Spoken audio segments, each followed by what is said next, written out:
The administration's very success at killing terrorism suspects has been shadowed by a suspicion that Mr. Obama has avoided the complication of detention by deciding, in effect, to take no prisoners alive. While scores of suspects have been killed under Mr. Obama, only one has been taken into American custody. Jeremy. Well, look, I was recently in Yemen. Before that, I was in Somalia, examining the sort of landscape of these undeclared wars that the Obama administration is waging around the world. The fact is that Obama is out-Cheneying Cheney. And I think these policies would have been totally unacceptable if a Republican was in the White House. I think you would have seen a much greater scandal erupt much sooner, and it would not have taken a New York Times front page story to be talking about this 3 years into this administration.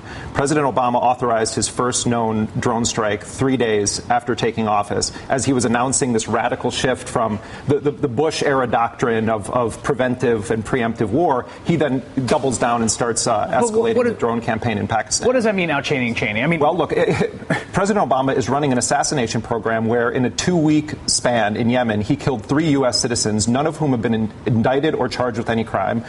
One of them, in the case of Samir Khan, his family had been told by the FBI that he had not violated any U.S. laws and that all of his speech was protected First Amendment speech. And he was believed to be the editor of the Al-Qaeda and the Arabian Peninsula magazine Inspire. The FBI met repeatedly with that family and told them that your son has done nothing wrong, or nothing against the law, not nothing wrong, but nothing against the law. And Abdul Rahman al-Laki, a 16-year-old U.S. citizen, whose only crime appears to have been that his last name was al-Laki, was murdered in a U.S. strike. And there has been no explanation as to why a 16-year-old U.S. citizen was killed. There is no indication that any suspected militants were killed. There's no indication that any known al-Qaeda figures were killed. That family deserves an explanation. The American people deserve an explanation. So what I'm saying is that people talked about Cheney running an executive assassination ring.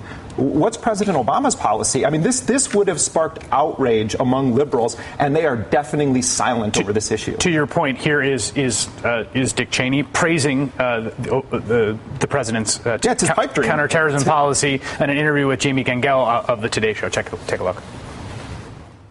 I think he's, in terms of a lot of the terrorism policies, the early talk, for example, about prosecuting people in the CIA who'd been carrying out our policies, as all of that's fallen by the wayside. I think he's learned that what we did was far more appropriate than he ever gave us credit for while he was a candidate.